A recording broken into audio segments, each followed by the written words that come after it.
એક્સમેનનું merit સામાન્ય રીતે કેટલું બનતું હોય છે, અથવા તો કેટલા માર્ક લઈ લે તો એક્સમેન જે છે એ ભાઈ માની લેવાનું ભાઈ હું પાસ થઈ ગયો કે સફળ થઈ ગયો? માત્ર 40% ઉપર 1 માર્ક, 40% ઉપર મેરિટ આવે એટલે એક્સમેનનું 100% સિલેક્શન કન્ફર્મ છે. અચ્છા સાહેબ, ભૂતકાળમાં આવી કોઈ ઘટના બની છે કે સાહેબ જગ્યાઓ છે એની સામે ઉમેદવાર ઓછા મળ્યા હોય એક્સમેન? ભૂતકાળમાં જ્યારે બિન સચિવાલયની એક્ઝામ ગઈ તેમાં 350 એક્સમેનની વેકેન્સી હતી. એની સામે માત્ર 24 જણા પાસ થયા અને 19 જણાએ ડિવિઝન કરાવેલું હતું. મેથ્સ રિઝનિંગમાં પણ ઘણીવાર એવું થતું હોય કે ઉમેદવારને શાયદ રિઝનિંગના પ્રશ્ન સોલ્વ કરી શકાય, પણ મેથ્સના પ્રશ્ન જે છે એ ક્યારેક અઘરા પડતા હોય. ગણિતમાં તો મોટાભાગના સબ્જેક્ટમાં ફોર્મ્યુલા બેઝ જ હોય છે. ઓકે, જેમ કે તમારે વ્યાજ છે તો વ્યાજનું સૂત્ર જ છે. ઓકે, તો સૂત્ર આખું મેથ્સ રીઝનિંગ ઉપાડો તો 100 સૂત્ર તો માંડ થાય.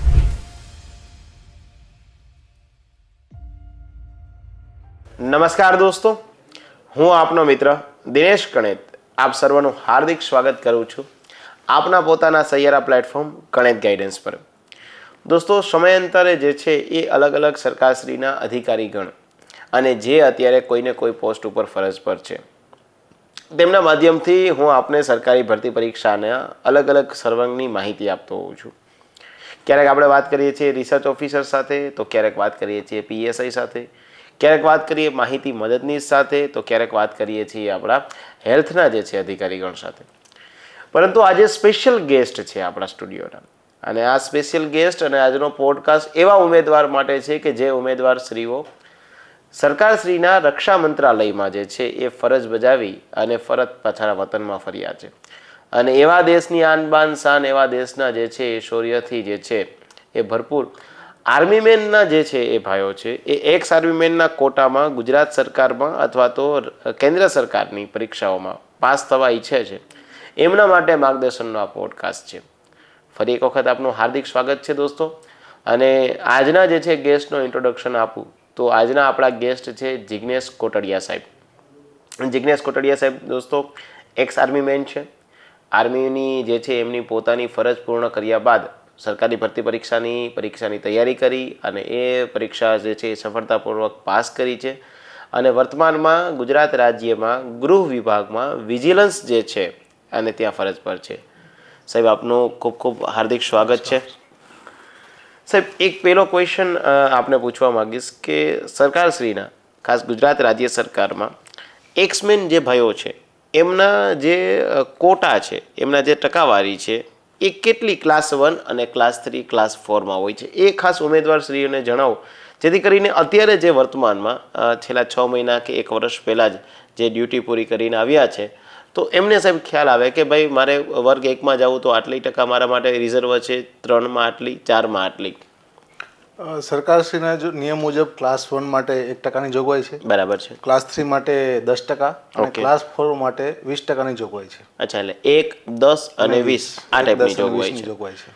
એ દોસ્તો ઘણી વખત ઉમેદવારના મગજમાં ગેરસમજણ હોય સાહેબ, આવી ગેરસમજણ હોય કે દરેકમાં 10% હોય છે. ના, દરેકમાં 10%, દરેકમાં ક્લાસ 1 10% માટે 1%, ક્લાસ 1માં 1% ક્લાસ 3 માટે 10% અને ક્લાસ 4 માટે 20%ની જોગવાઈ છે.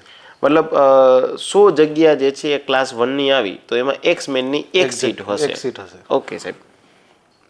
સાહેબ બીજું કે ઉમેદવારે એક્સમેન તરીકે 17 વર્ષ આપ્યા છે, ત્યારબાદ એ વીઆરએસને પાત્ર થઈ ગયા.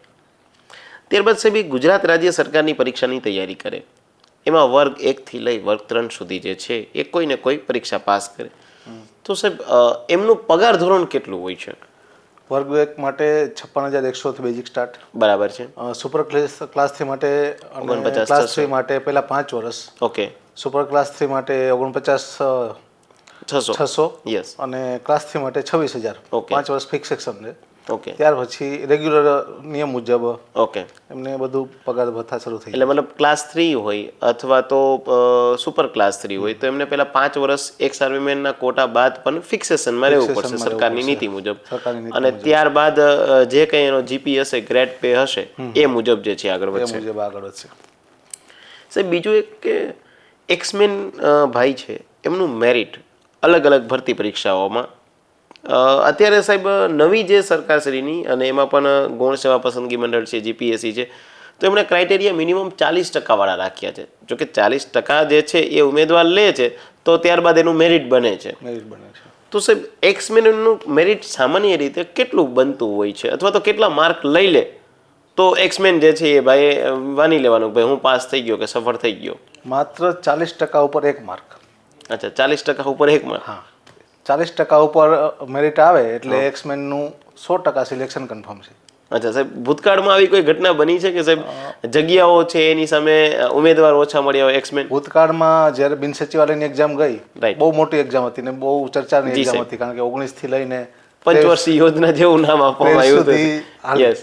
એમાં 350 એક્સર્વિસમેનની વેકેન્સી હતી. અચ્છા. આમ તો 3900 ની સીટની સામે 390 હોવી જોઈએ, હા, પણ સુધારા પ્રમાણે 350 હતી. રાઈટ છે. એની સામે માત્ર 24 જણા પાસ થયા અને 19 જણાએ ડિવિઝ કરાવેલ હતું. અચ્છા એટલે સાહેબ 350 સરકારશ્રીએ જગ્યાઓ જગ્યા આપી આપી હતી. જે કોટા પ્રમાણે 10% કે જે કઈ ત્યારે જગ્યાઓના ધારાધોરણ હોય એ, પણ જે ઉમેદવાર એક્સમેન મળ્યા એ માત્ર 19 જ, 0.5%. અડધો ટકો જ મળ્યા. અડધો એનું ટકો. સાહેબ શું રીઝન હોઈ શકે છે આપના મત મુજબ? મતલબ 40% લાવવા એ થોડા મુશ્કેલ પડી જતા હોય છે એક્સર્વિસમેન માટે, કારણ કે લોંગ ટાઈમથી એમની પ્રિપરેશન છૂટી જાય છે રાઈટ. અને જે એક્ઝામ આવી એની તૈયારી શરૂ કરે એટલે ઓકે. ફિક્સ વેમાં જો તૈયારી કરે, હા, એક જ એક્ઝામને ટાર્ગેટ કરીને પ્રિપેરેશન એક્ઝામને કરે. ટાર્ગેટ કરે હા, તો 40% લાવવા બહુ મોટી વાત નથી એમ. તો સાહેબ હું આપણે એવું પૂછું કે એક્સમેનમાં આપણે કીધું કે ભાઈ 40% લાવે એટલે કન્ફર્મ થઈ ગયા છે, એનું આપણે ઉદાહરણ પણ આપ્યું. તો સાહેબ આજ બટ ઓબ્વિયસ છે કે કોઈ ભાઈ જે છે એ પોતાની સર્વિસ પૂરી કરીને આવ્યા તો એટલીસ્ટ ઓછામાં ઓછા 35 વર્ષ તો એમની ઉંમર થઈ ગઈ હશે. મિનિમમ 35 મિનિમમ તો 35 હશે, પછી પ્લસ માઇનસ 1-2 વર્ષ બધાના કેસમાં હોય. તો સાહેબ એની લર્નિંગ પ્રોસેસ થોડી ઓછી થઈ ગઈ હોય, કારણ કે જે 20 વર્ષનું બાળક કે યુવાન તૈયારી કરતો હોય એની પાસે સાહેબ જવાબદારી ન હોય. આ એક્સમેનના કોટા બાદ આવ્યા હોય તો ઘર પરિવારની જવાબદારી છે, સાથે પાછી તૈયારી એ કરવી છે, એટલે થોડી ટફ સિચ્યુએશન થઈ જાય, હાર્ડ પરિસ્થિતિઓનો સામનો કરવો પડે. તો સાહેબ એવા ટાઈમે ઉમેદવાર બધા વિષયો ના કરે અને એવા કોઈ વિષય કરે કે જેનું ભારણ વધારે હોય, તો સાહેબ આવા કોઈ આ વિષય આપના દ્રષ્ટિકોણથી લઈ શકાય? હું તમને એ જ કહેવા માંગતો હતો કે જેમ કે 200 માર્કનું પેપર છે, Right. એમાંથી 100 માર્ક ટાર્ગેટ કરો, બરાબર છે. કે 100 માર્ક ફિક્સ મેથ્સ, રીઝનિંગ, હા, ઇંગ્લિશ, ગુજરાતી, બરાબર. ઇંગ્લિશ વ્યાકરણ, ગુજરાતી વ્યાકરણ, બરાબર છે. બંધારણ હા, અને જીએસ તો તમારું કાયમી છે જ રાઈટ સાહેબ. બધા માટે. હા, તો આ સબ્જેક્ટ એવા છે કે જેમ તમે ગુજરાત સરકારની એક્ઝામમાં પણ કામ આવશે ઓકે અને IBPS માં પણ તમને કામ આવશે. ઓકે એટલે ટૂંકમાં કે આ બધા કોમન, જેમ કે આ 6 સબ્જેક્ટ કીધા એ બધા માટે કોમન હોય છે, બરાબર છે. બધી એક્ઝામ માટે હોય છે અને ફિક્સ હોય છે. જેમ કે તમે ઇતિહાસ જુઓ તો ઇતિહાસ બહુ મોટો છે, બરાબર અને છે. તમે ઇઝી ને કરી શકો, પણ બંધારણ જુઓ તો આમ બંધારણ એક બહુ મોટો સબ્જેક્ટ બહુ થાય. મોટો સબ્જેક્ટ થાય, પણ અમુક ફેક્ચ્યુઅલ ડાટા એ ફેક્ચ્યુઅલ જ છે એમ. હા, વેઇટેજના દ્રષ્ટિકોણથી સાહેબ વધી જાય સારું છે. છે. યસ. તો તમે 100 માર્કનું ટાર્ગેટ લઈને ચાલો કે 100 માર્કનું પૂરું કરી દો તો 40 માર્ક લાવવા અઘરા easy પડી નથી. જાય. Yes yes. એટલે એમાં પણ એવું થઈ શકે ને સાહેબ કે ભાઈ આજે 10 વિષય ધારો કે આપવામાં આવે છે, જીએસ સાથે, લેંગ્વેજ, મેથ્સ, રીઝનિંગ સાથે, 10માંથી ઉમેદવાર 6 વિષય જે છે એ સારા કરી નાખે કે ભાઈ 6 વિષય હું લેન્ડ કરી દઉં છું, એટલે ઉમેદવારને ખ્યાલ આવી જાય કે મારે ક્યાં 4-6 લગાવીને ક્યાં પ્લેટ રમવું છે. એ એક આઈડેન્ટિફાઈ કરવાનો વિષય છે. એ આઈડેન્ટિફાઈ આપના અનુભવના આધારે તમે જે પરીક્ષામાં સફળ થયા છે એના આધારે કહી દીધું છે કે ભાઈ લેંગ્વેજ કરવી પડશે. મેથ્સ રિઝનિંગ સાહેબ, મેથ્સ રિઝનિંગમાં પણ ઘણીવાર એવું થતું હોય કે ઉમેદવારને શાયદ રિઝનિંગના પ્રશ્ન સોલ્વ કરી શકાય, પણ મેથ્સના પ્રશ્ન જે છે એ ક્યારેક અઘરા પડતા હોય, તો એમાં પણ જો હોડીના જે સમ આવતા હોય છે, ટ્રેનના આવતા હોય છે, સમય, કામ, મહેનતાણું આવતું હોય છે, આવા 5-7 ચેપ્ટર કરી લે કે જેના ક્વેશ્ચન હરેક પરીક્ષામાં પૂછાતા હોય, તો સાહેબ એક ગણિત બાબતે થોડું વિશેષ કંઈ આપનું સૂચન ઉમેદવારશ્રીને? મેથ્સ, રીડિંગ તો કોમન વસ્તુ છે કે એ તો તમારા માઇન્ડ ઉપર આખું ડિપેન્ડ કરે. બરાબર છે. અને ગણિતમાં તો મોટા ભાગના સબ્જેક્ટમાં ફોર્મ્યુલા બેઝ જ હોય છે. ઓકે. કે જેમ કે તમારું વ્યાજ છે તો વ્યાજનું સૂત્ર જ છે. ઓકે. તો સૂત્ર આખું મેથ્સ રીડિંગ ઉપાડો તો 100 સૂત્ર તો માંડ થાય. ઓકે. 100 સૂત્રની જરૂર હોતી નથી આમ. હા હા, જરૂર નથી હોતી. પણ કદાચ કમ્પ્લીટ મેથ્સ રીડિંગ લો તો 100 સૂત્રમાં તો પતી જ જાય. ઓકે. તો 100 ક્વેશ્ચન યાદ કર્યા જેવું છે. સાહેબ ઉમેદવાર આપણે બંને ભાઈઓ તો વાત કરીએ, પણ જે ભાઈઓ અત્યારે તૈયારી કરે છે એના માઇન્ડમાં લેક્ચર જોતા કે પોડકાસ્ટ જોતા એ વિચાર હશે કે ભાઈ તમે બંને ભાઈઓ વાત કરો છો, તમે એક ફેકલ્ટી છો, સક્સેસ કેન્ડિડેટ તરીકે જિગ્નેશ કોટડિયા સાહેબ બેઠા છે, પણ હવે અહીંયા મેનેજ નથી થતું સામાજિક દ્રષ્ટિકોણથી અને જે અભ્યાસના દ્રષ્ટિકોણથી. જે આ તબક્કામાંથી સાહેબ તમે પણ પસાર થઈ ગયા છો. તો સાહેબ ઉમેદવારોને થોડું આપ એ કંઈ મોટિવેશન આપી શકો કે ભાઈ તમે કેવી રીતે મેનેજ કરતા જ્યારે આપની તૈયારીઓ દરમિયાન તમે પણ ઘણી બધી પરીક્ષાઓ આપી છે, સફળ થયા છો, રાઈટ નાવ આપ ગૃહ વિભાગમાં છો. તો સાહેબ આ મેનેજ કરવું હોય તો ઉમેદવાર જે એક્સ આર્મીમેનના કોટાથી છે એને સાહેબ શું આપ એક સારી સલાહ આપશો? સલાહમાં તો એ જ કે જો તૈયારી તો કરો, તમને ખ્યાલ જ છે યસ કે એક તો માર્ગદર્શન અને પ્રોપર વે, ઓકે એ આપણે ભૂતકાળમાં ઘણી બધી ચર્ચા થઈ, ડેફિનેટલી સર, અને પ્લસ લાઇબ્રેરીમાં ટાઈમ આપવો પડશે. રાઈટ સાહેબ. પણ એક્સરસાઇઝમેન્ટ તમારા માટે તરીકે તમારે એવું નહીં કે જે નોર્મલ સ્ટુડન્ટ 5 વર્ષથી આ તૈયારી કરે છે, યસ, તમારા માટે 1 વર્ષ કાફી. ઓકે, અને એક વર્ષ તૈયારી 1 કરે, વર્ષ તો મેક્સિમમ કહું છું કે એક્સરસાઇઝમેન્ટ કમ્પ્લીટ વેમાં 1 વર્ષ તૈયારી કરે, અને ખાસ કર કે જીપીએસસી લેવલની. ઓકે, કે અત્યારે શું છે કે જેમ કે તમારે સુપર ક્લાસથી જવું હોય ઓકે, તો રિટર્ન તો ફરજિયાત છે, બરાબર છે સાહેબ, અને સીસીમાં એ જ છે, સીસીના સુપર ક્લાસથી લેવલ માટે રિટર્ન છે. રિટર્ન છે સાહેબ. તો તમે જો લખવાની વધારે પ્રેક્ટિસ કરો ઓકે, તો એ સારું રહે ત્યારે. ઓકે, એટલે સાહેબ આપના દ્રષ્ટિકોણથી થોડું ઘર પરિવારની સાથે સાથે લાઇબ્રેરીમાં સમય જો ઉમેદવાર થોડો વધારે વિતાવે તો ફાયદાકારક રહેશે. કારણ કે ઘર પરિવારમાં બાળકોની જવાબદારી હોય, માતા પિતાની પણ ઉંમરલાયક હોય તો એ પણ જવાબદારી હોય, પણ લાઇબ્રેરી હોય તો થોડું ડિસ્ટર્બન્સ ઓછું થાય અને જેને નોલેજ મેળવવું છે એ મેળવી શકે. એટલે બંને સચવાઈ રહે કે જેમ કે તમે માનો કોઈ સિટીમાંથી તૈયારી કરો છો તો સવારથી લાઇબ્રેરીમાં નીકળી ગયા, બરાબર છે સાહેબ, ઘરની જવાબદારી હોય તો ત્યારે એક દિવસ ન પણ જવાય એવું કંઈ જરૂરી નથી. ડેફિનેટલી સાહેબ, કારણ કે એ તો મેં બધું ભોગવેલું છે. હા, એટલા માટે સાહેબ આપણે ખાસ ઉમેદવારોના મગજમાં પ્રશ્ન એ જ હોય કે ભાઈ આ બધું બેલેન્સ નથી થતું, આઉટ ઓફ બેલેન્સ. પણ મારી સાથે જેટલા લોકો લાઇબ્રેરીમાં બેસતા હતા, રાઈટ, બધા ત્યાં સર્વિસમાં છે એમ, અને જે લોકો લાઇબ્રેરી ઇગ્નોર કરીને ઘરે બેસતા હતા એ બધા અત્યારે રાહ જોવે જ છે. અત્યારે એ ઘરે જ બેઠા છે ને. ના સાહેબ, એને તો સાહેબ દોસ્તો કોટડિયા સાહેબ સાથે લગભગ 10 ઉમેદવારને સાહેબ હું આપને પર્સનલી ઓળખું છું. સાહેબ જેમ છે ગૃહ વિભાગમાં છે, એવી રીતે 2-4 ભાઈઓ જે છે કંઈક કોર્ટમાં લાગી ગયા છે, 1-2 ભાઈઓ જે છે એ પોલીસ ડિપાર્ટમેન્ટમાં છે, એમાં પણ એલસીબીમાં ને સારી બ્રાન્ચ છે, એમાં 1-2 ભાઈઓ લગભગ રેવન્યુ ક્લર્કમાં ને તલાટીમાં ને એમાં પણ લાગી ગયા છે. એટલે એક ગ્રુપ સારું બની જાય. અને હું માનું ત્યાં સુધી સાહેબ કોઈ પણ જિલ્લો હોય એમાં એક્સ આર્મીમેનના જે કોઈ ભાઈઓ હોય એમના વચ્ચે એક સારી યુનિટી રહેવાની છે. જેમ કે કોઈ ઉમેદવાર અમદાવાદથી બિલોંગ કરે છે, આવા એક સાથે અમદાવાદમાં 20 વ્યક્તિઓ જે છે એમને વીઆરએસ લીધેલું છે, તો 20માંથી 10 તો પ્રિપેરેશન કરતા જ હશે, ચલો 10નો પોતાનો કંઈક અલગ નજરિયો હશે અથવા અલગ ફિલ્ડમાં હશે, એવું બની શકે. તો આ 10 વ્યક્તિ સારા ગ્રુપમાં તૈયારી કરે તો બની શકે કે બધા જ ભાઈઓ જે છે એ સારી રીતે લાગે. એટલે ગ્રુપ સ્ટડી બહુ મહત્વની છે. યસ. અને સાહેબની લાઈફમાં જ દોસ્તો ગ્રુપ સ્ટડી મહત્વનું હતું, એટલે જેટલા લોકો પ્રિપેરેશન કરતા હતા એ બધા જ ક્યાંક ને ક્યાંક સરકારશ્રીના ડિપાર્ટમેન્ટમાં છે. અત્યારે લગભગ બધા જ છે. ઓકે સાહેબ, બીજું એક એ કહેતો હતો કે જે પુસ્તકો હોય, તમે સામાન્ય રીતે કયા પુસ્તકો વાંચ્યા હતા? તમે જે કીધું કે ભાઈ પુસ્તકને આઈડેન્ટિફાઈ કરવા જોઈએ, વિષયને આઈડેન્ટિફાઈ કરવા જોઈએ, તો ઉમેદવાર જે નવા છે અત્યારે પ્રિપેરેશન કરે છે એમે કયા પુસ્તકો વાંચે તો સારું રહે? જીસીઆરટી, એનસીઆરટી, ઓકે, ગુજરાત ગ્રંથ નિર્માણ બોર્ડ, રાઈટ, અને અત્યારે જે લેટેસ્ટ ટ્રેન્ડમાં છે તમિલનાડુ બોર્ડ. રાઈટ. કારણ કે આ બધા સરકારી પુસ્તકો એટલા માટે વાંચવા જરૂરી છે યસ કે ક્યાંક ક્વેશ્ચનનો આન્સર કેમાં ખોટો આવ્યો તો તમે સરકારી પુસ્તકનો રેફરન્સ લઈ શકશો. જી સાહેબ, કોઈ પ્રાઇવેટ પ્રકાશનનો રેફરન્સ નહીં લઈ શકો. યસ.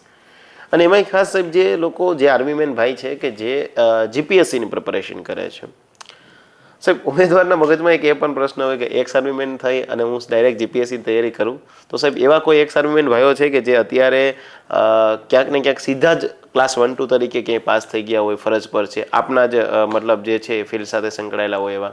હા, જેમ કે એક મારા મિત્ર જ છે સચિનભાઈ પટેલ. ઓકે, જે અત્યારે હાલ જુનાગઢમાં આસિસ્ટન્ટ કમિશનર જીએસટી તરીકે નિમણૂક થઈ છે. એક્સમેન જ છે? એક્સમેન જ છે. અચ્છા. અને મારી સાથે સરદારધામમાં હતા. ઓકે. એટલે એક્સ આર્મીમેન ભાઈઓ જે આપ જુઓ છો લેક્ચર, સાહેબના માધ્યમથી તમને એ પણ ખ્યાલ આવે કે નો ડાઉટ થોડું તમને એવું થતું હશે કે સર અઘરું છે, થોડું બધું બેલેન્સ કરવું પડે, પણ 6-8 મહિના વર્ષ દિવસ આપી દે તો અનિલભાઈ ભેડા કરીને મિત્ર છે, ભેડા જામનગર મામલતદાર તરીકે જે છે એ ક્લાસ 2 તરીકે સિલેક્શન થયું છે. સો આવા ઉમેદવારો દોસ્તો જે આપના જ સાથે સંકળાયેલા છે, આપની જેમ જ ફોજી છે અને જે અત્યારે ક્લાસ 1-2 તરીકે જીપીએસસી પાસ કરી છે. સાહેબ બીજું કે પરીક્ષાની તૈયારી દરમિયાન એક માર્ગદર્શન યોગ્ય વે આ કેટલો મહત્વનો હોય છે? માર્ગદર્શન ખૂબ જરૂરી છે. એના વગર તો શું છે કે જેમ કે મેં ઓન સર્વિસ અમારે એવું હોય છે કે સરકારશ્રીનો પહેલાં પણ નિયમ હતો અને અત્યારે પણ છે કે તમારી સર્વિસ પૂરી થાય એના 1 વર્ષ પહેલાં તમે કોઈ પણ એક્ઝામ માટે એપ્લાય કરી શકો. અચ્છા, સર્વિસ પૂર્ણ થઈ અને 1 વર્ષ પહેલા જેમ કે અમને ખબર જ હોય છે કે મારી સર્વિસ એટલી તારીખે પૂરી થાય છે. બરાબર છે. પ્રમોશન લીધું હોય તો એમની ડેટ ફિક્સ હોય છે કે એટલી તારીખે હું નિવૃત્ત થઈશ. હા, ડેફિનેટ. તો એના 1 વર્ષ પહેલા કોઈ પણ એક્ઝામ આવતી હોય ગુજરાત સરકારની, એમાં દરેક સૈનિક એપ્લાય કરી શકે. બરાબર છે. પ્લસ એક બીજો પોઈન્ટ એવો છે કે જેમ કે મારી વાત કરું તો મેં ગ્રેજ્યુએશનના 2 વર્ષ કર્યા અને પછી હું ચાલુ મતલબ કોલેજ ચાલુ એ જોબમાં લાગી ગયો હતો. ઓકે. એટલે મેં ગ્રેજ્યુએશન પૂર્ણ નથી કર્યું. રાઈટ. તો મારા કિસ્સામાં એવું થાય કે હું જીપીએસસીની ક્લાસ 1-2 ના આપી શકું. ઓકે. પણ ગુજરાત સરકાર ભારત સરકાર તરફથી અમને ગ્રેજ્યુએશન સર્ટિફિકેટ મળે છે. બરાબર છે. એ ગ્રુપ સી માટે ઓથરાઇઝ હોય છે. ઓકે. એટલે સેન્ટરનું ગ્રુપ સી અને ગુજરાત સરકારનું ક્લાસ 3. ઓકે. તો ક્લાસ 3 માટે તમે સુપર ક્લાસ 3 કે નોર્મલ ક્લાસ 3 બંને માટે એપ્લાય કરી શકો. ઓકે. એસટીઆઈ, ડીવાયએસઓ, પીએસઆઈ એના માટે તમારે ગ્રેજ્યુએશનની જરૂર નથી. ઓકે. જો તમારી પાસે ગ્રુપ સી નું સર્ટિફિકેટ હોય તો. ગ્રુપ સી નું સર્ટિફિકેટ હોય. બરાબર છે. અને એટલે લોકોને એનું કન્ફ્યુઝન ખૂબ હોય છે. યસ. દોસ્તો, સાહેબે આ વસ્તુ એક સારી વાત કરી છે કે જો તમે આર્મીમાંથી ગ્રેજ્યુએટ થયા, સી સર્ટિફિકેટ છે તમારી પાસે, તો તમે સુપર ક્લાસ 3 લેવલની છે કોઈ પણ પ્રકારની પરીક્ષામાં, મતલબ ક્લાસ 3 એટલે ક્લાસ 3 સુપર હોય કે હા કોઈ બીજા હોય પછી એના જે પેટા સેન્ટ્રલ ગવર્નમેન્ટ માટે ક્લાસ 3 છે. ઓકે. આપણે સુપર ક્લાસ 3 ને અલગ અલગ નામ આપતા હોય છે. તો સાહેબ પછી જેને ક્લાસ 1-2 માટે જવું છે તો એના માટે જેમ કે કોઈ રિટાયરમેન્ટ આવીને ગ્રેજ્યુએશન કરેલું હોય કે પછી ઓન સર્વિસમાં એક્સટર્નલમાં ગ્રેજ્યુએશન કર્યું છે. ઓકે. કોઈ ગ્રેજ્યુએશન કરીને ભરતી થયા છે, એ બધા માટે સ્કોપ ખુલ્લા છે. અચ્છા, તો એના માટે ક્લાસ 1 ના સ્કોપ, ક્લાસ 1-2 બંને. ક્લાસ 1-2 બંને. ઓકે સાહેબ. સર બીજું એક કે ઉમેદવારના મગજમાં ઘણીવાર એ પણ એક થોડી દ્વિધા હોય છે કે રાજ્ય સરકાર શ્રીની જે પરીક્ષાઓ લેવાય છે, સીસીની, રેવન્યુ તલાટીની, સાથે સાથે કેન્દ્ર સરકારની આઈબીપીએસ, એસએસસી, આ બંનેની તૈયારી એક સાથે થઈ શકે? જો આઈબીપીએસની તમે વાત કરો તો આઈબીપીએસમાં કોમન સબ્જેક્ટ છે. બરાબર. જો આઈબીપીએસની તૈયારી કરતા હો તો અત્યારે જેમ કે ગુજરાત સરકારની સીસી કમ્પ્લીટ આઈબીપીએસ બેઝ આવી ગયું. હા, ખાલી 15 માર્કનું ગુજરાતી વ્યાકરણ છોડતા. ઓકે. આઈબીપીએસના મેઇન વિષયમાં 4 જ છે. બરાબર. Maths, reasoning. ઓકે. 30 માર્કનું ઇંગ્લિશ. ઓકે. પ્રિલિમ માટે. હા. અને 35 માર્કનું મેથ્સ, રીઝનિંગ. બરાબર છે. અને મેન્સ માટે 50 માર્કનું તમારું જીએસ એડ થાય છે. બરાબર છે. બાકી આ 3 સબ્જેક્ટ તો છે જ. તો આ ચારે સબ્જેક્ટ એક તરફથી કોમન થઈ ગયા, પણ આઈબીપીએસ માટે મેથ્સ, રીઝનિંગમાં થોડી તૈયારી વધારે માગે. બરાબર છે. પણ જો આઈબીપીએસની મેથ્સ, રીઝનિંગની તૈયારી કરવી હોય તો પછી ગુજરાત સરકારની બિલકુલ નોર્મલ લાગે. ઓકે. મતલબ જે હાઈ લેવલની પ્રિપેરેશન કરી લીધી, મેથ્સ, રીઝનિંગના સમ જે છે એ હાઈ લેવલના કરી લીધા તો બટ ઓબ્વિયસ છે કે જે આ સીસીના જે છે એ થોડાક તમને સરળ દેખાશે. કારણ કે એમાં 35 માર્કના ક્વેશ્ચનની સામે 20 મિનિટ મળે. ઓકે. આઈબીપીએસમાં. ઓકે. એટલે તમારી સ્પીડ ને એક્યુરન્સી થોડી જોશે. એક્યુરન્સી બંને કવર થાય. Okay sir. અને મેરિટ પણ જ્યારે લાસ્ટ એસબીઆઈમાં એક સર્વિસમેનનું 0 કટ ઓફ હતું. ઓકે. અને જનરલનું 47 જ હતું, એ તમને કહી દઉં છું. ઓકે. આટલો બધો તફાવત જોવા મળે છે. એટલે જનરલનું કટ ઓફ પણ તમે નોર્મલ તમે બીજી એક્ઝામના જનરલનો કટ ઓફ જો તમે જોતા હો એના પ્રમાણે આઈબીપીએસનું 47 હતું. Okay sir. એક બીજું સર કે જરૂરી નથી કે જે આર્મી મેન ભાઈ છે દેશની સેવામાં 17 વર્ષ કે અથવા તો જે ટાઈમ પીરિયડ આપ્યો છે ત્યારબાદ પ્રિપેરેશન કરતા હોય. ઘણી વખત એવું થાય કે ભાઈ એક્સ આર્મીમેનના કોટા ઉપર એ રેલવેમાં જે ક્રોસિંગ હોય ત્યાં ફરજ પર લાગી જાય જેથી કરીને પોતાની આજીવિકા ચલાવી શકે. ઘણા કોઈ સિક્યુરિટી ગાર્ડ તરીકે બેંકમાં લાગી જાય છે. તો સાહેબ એ જે ભરતી થાય છે એ પરમનન્ટ કહેવાય કે કોન્ટ્રાક્ચ્યુઅલ કહેવાય? જો બેંકના સિક્યુરિટી ગાર્ડમાં એસબીઆઈ છે ને, એસબીઆઈની ભરતી અમારા એક જિલ્લા સૈનિક બોર્ડમાંથી લિસ્ટ આવે, એમની ઉપર થાય અને એ પરમેનન્ટ છે. બરાબર. With pay protection. અચ્છા. અમારી પગાર બાંધણી, મતલબ અમે જે પગારથી રિટાયર્ડ થયા હોય ઓકે એમની એમ અમુક ક્રાઇટેરિયા કરીને એટલો પગાર શરૂ થાય છે. ઓકે. બાકી રેલવે ક્રોસિંગ એક ચેકમેટ સિક્યુરિટી સર્વિસની કોન્ટ્રાક્ટ બેઝ છે ભરતી.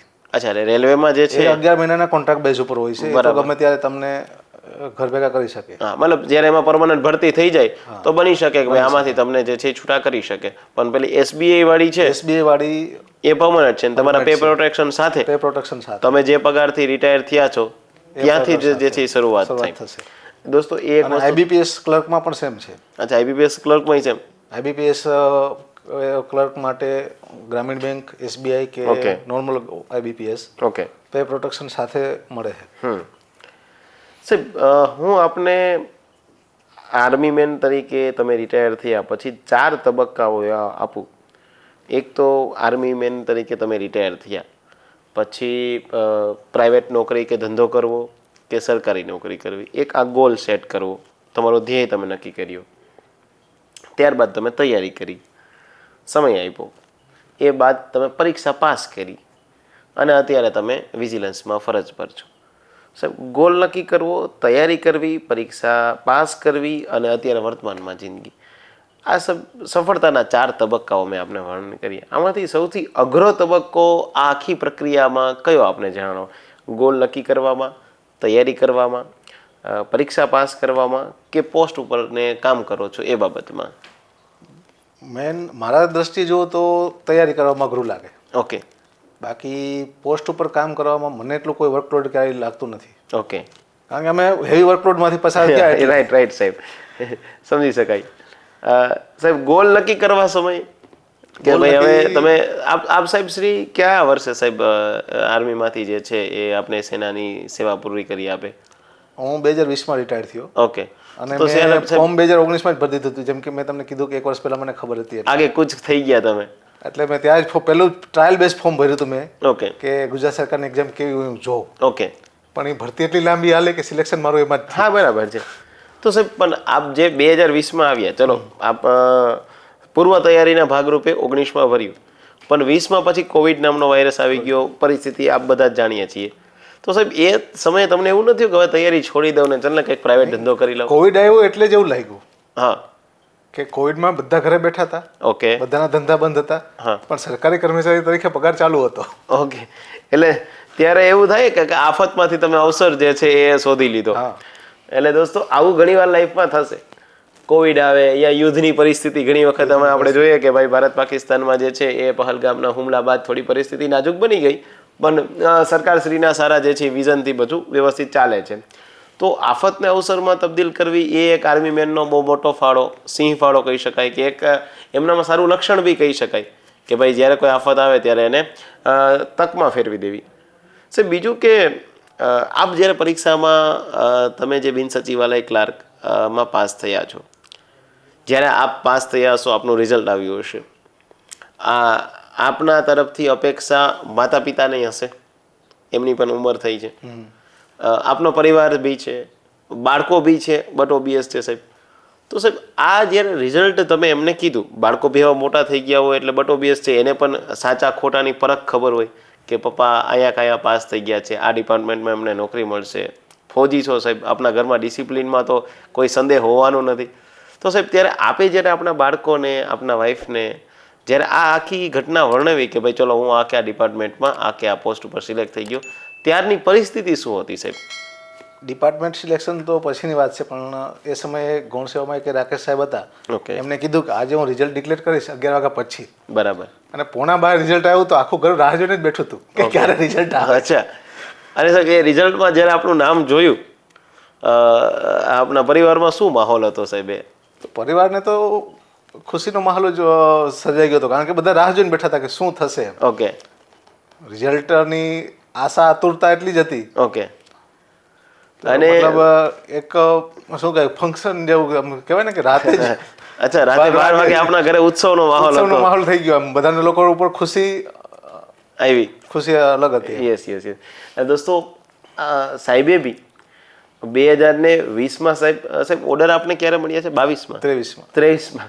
એટલે સાહેબ 20માં જે છે એ જે સેનામાંથી વય નિવૃત્ત થયા અને ત્યારબાદ જે છે એ 3 વર્ષ પછી 3 વર્ષ સુધી સાહેબે જે છે સ્ટ્રગલ કર્યું. ભલે કોરોના વાયરસ હતો, પરિસ્થિતિ નાજુક હતી, તો આપ બી જે છે એ ખાસ ધ્યાન રાખો કે ભાઈ 6-8 મહિનામાં કદાચ સફળતાનો મુકામ પ્રાપ્ત ન થાય તો એમાં મંડાર્યો. એટલે તકલીફ થોડી ત્યારે તો ઘણી બધી એક્ઝામો આવી. પણ બધામાં અડધા માર્કે રહી જાવ ત્યારે એમ થાય કે થોડીક તૈયારી ઘટે. યસ.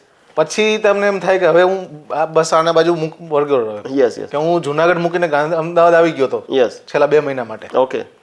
પણ એ સાહેબ એક બહુ મોટો તમારો જે ડ્રાસ્ટિંગ ચેન્જ હું માનું ત્યાં સુધી કહી શકાશે કે ભાઈ આપ જુનાગઢ મૂકી અને સરદારધામમાં પ્રિપેરેશન કરી, સારું માર્ગદર્શન મળ્યું, આજુબાજુનું એટમોસ્ફિયર મળ્યું અને થોડા પરિવારથી અલગ થયા, પણ એનો પરિવાર અત્યારે સારો સ્વાદ ચાખે છે કે ભાઈ આપની સફળતા જોવે છે. અને ત્યારે એવું થાય કે સ્ટુડન્ટ સાથે જ્યારે તમે તૈયારી કરતા હો હા કે એક રૂમમાં 4 જણા હોય તો 3 જણા વાંચતા હોય તો તમને વાંચવાનું મન થાય. યસ. બીજી દોસ્તો સાહેબની હું થોડી એક સાહેબ તમારી પરમિશન લીધા વગર અંગત વાત કરી દઉં છું. સાહેબને એમના જિલ્લામાં પણ મળતું હતું, છતાં પણ સાહેબે એમનું વતન ન લીધું અને ગાંધીનગરમાં પોસ્ટિંગ લીધું. સાહેબ પાસે દોસ્તો 2 ઓપ્શન હતા. આઈધર તો રેવન્યુ ડિપાર્ટમેન્ટમાં સાહેબને એમના વતનમાં જ કલેક્ટર ઓફિસમાં જ મળી જતું હતું. બીજું ઓપ્શન કારણ કે સાહેબે કીધું કે ભાઈ 350 ની સામે માત્ર 19 વ્યક્તિ જ હતા, તો જે વ્યક્તિ જે ધારે એ વસ્તુ લઈ શકતા હતા. છતાં પણ સાહેબે સચિવાલય કેડરમાં જે છે એનું પોસ્ટિંગ લીધું. અને મને હમણાં જ એમને 6 મહિના પહેલાં સાહેબને જે છે નોકરીના 3-3.5 વર્ષ થઈ ગયા. સાહેબનો સન છે અને એમનો સન સાહેબ 5મું કે 6ઠ્ઠામાં ભણે છે. ના અત્યારે 8મા 9મામાં આવ્યો. 9મામાં આવ્યો છે. અને લાસ્ટ યર સડનલી સરના સન એમને કોલ કરે પપ્પા જલ્દી ઘરે આવી જજો, પપ્પા ચિંતામાં છે કે શું કરવું, છોકરા તને કંઈ થયું છે, તારા મમ્મી ખીજાણા તો નથી ને. અને એક બાપ છે ભાઈ, એક ફૌજી છે, ચિંતા તો દરેકને હોય. અને એ ઘરે પહોંચે છે ત્યારે છોકરો એને કહે શું થયું બેટા, કેમ મને ફોન કર્યો સડનલી, કંઈ કામ હતું ઇમરજન્સી? અને સરનો સન એમ કહે કે પપ્પા મને યુપીએસસીની પ્રિપેરેશન કરવી છે. ત્યારે ખાસ એમને થયું કે ભાઈ મેં મારા બાળકોને માટે થઈ અને પ્રિપેરેશન કરી, 2 મહિના હું એનાથી દૂર ગયો અને એને એટમોસ્ફિયર આપ્યું છે, આ એનું પરિણામ છે. એટલે ખાસ મેં જુનાગઢ મૂકવાનું રીઝન મેં તમને વચ્ચે વાત કરી જી સર કે છોકરાના સ્ટડી બાબતે જ મેં જુનાગઢ મૂક્યું. યસ.